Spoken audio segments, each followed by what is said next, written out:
Hi, I'm Noah. My wife and I just had twins. Okay, you know when you're in a parking garage and you're trying to find a parking space, so you find somebody who's going back to the car and you start stalking them so you can get their space when they pull out.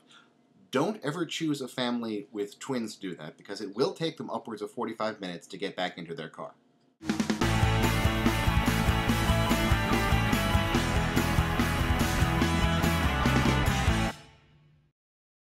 So I have been a father for a little over 3 months now, and have baby B here with me again to talk about some of the lessons that I have learned by being a father. First off, there's a lot you can learn from the books. There are a lot of great books out there, and I've learned a lot from reading them, or more accurately, from having Amanda read them and then summarize them to me. Um, One thing that seems to happen a lot in these books is that they assume that parents of newborn babies never ever need to leave the house.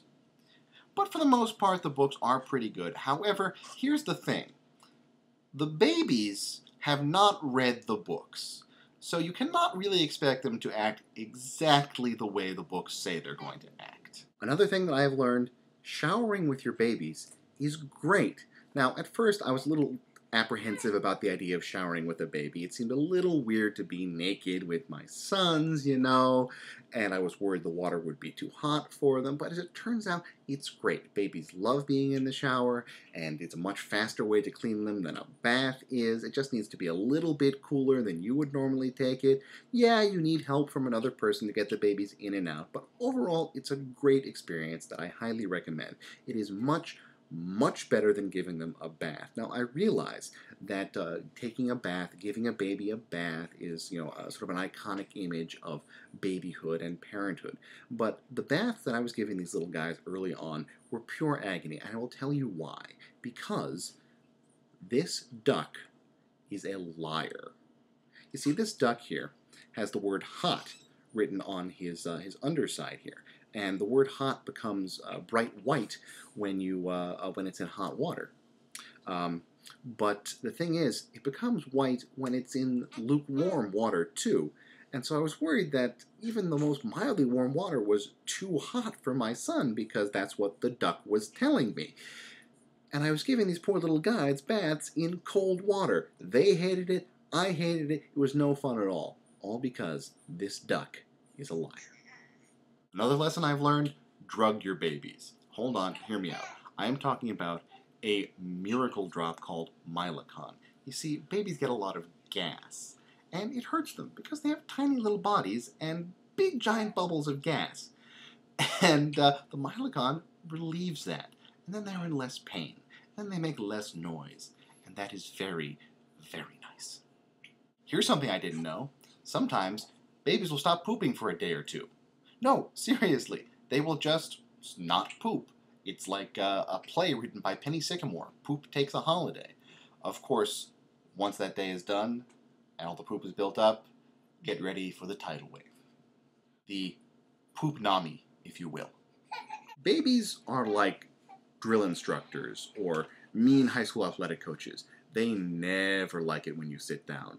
They also don't like it if you eat or do anything other than hold them and bounce. Apparently, after Rubik designed his famous cube, he went on to design baby clothes. The snap patterns on certain baby onesies are so complicated, Tolstoy couldn't figure them out. I like to read to my kids. It's really just about the sound of my voice, so I'll read them like fairy tales or things. And sometimes they will fall asleep during them, and that is actually the goal why I was reading in the first place, and I have to learn that it's okay that I didn't finish the story because it's not like they were really following the plot. For all you people who thought we were crazy to use cloth diapers, well, you're probably right, but they actually work pretty well. The Bum Genius ones work really well. The Fuzzy Buns, that's another brand that we used. We got them used, and they kind of don't work quite as well. But the principle is sound. You know what true love is? It's when your wife is healing from her C-section, and they have to drain the wound because it's building up fluid, and then you have to pack the new wound with gauze every day. That's real love. But in general, fathers get way too much credit. If I ever go out shopping with the babies by myself, people think it's amazing that a father would do this, that a father would take care of the babies, would hold the babies, would play with the babies. Whereas if a mother were doing this, it would seem perfectly normal. I'm not doing anything superhuman. I'm just being an equal partner in this marriage. Well, a slightly less than equal since my wife's the one who has a job.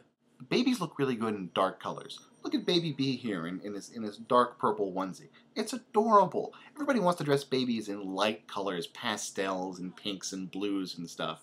But really, I mean, especially for my little guys, these Irish Norwegian Jews that I have here, these pale little boys, they look great in dark colors. And who was the genius who designed this onesie?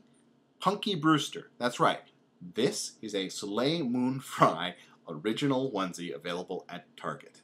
And of course, if your baby is wearing clothes designed by Punky Brewster, you should also dress him in mismatched socks. So, that's what I've learned over these last 3 months. And still seems like I've got a lot to go. Bye!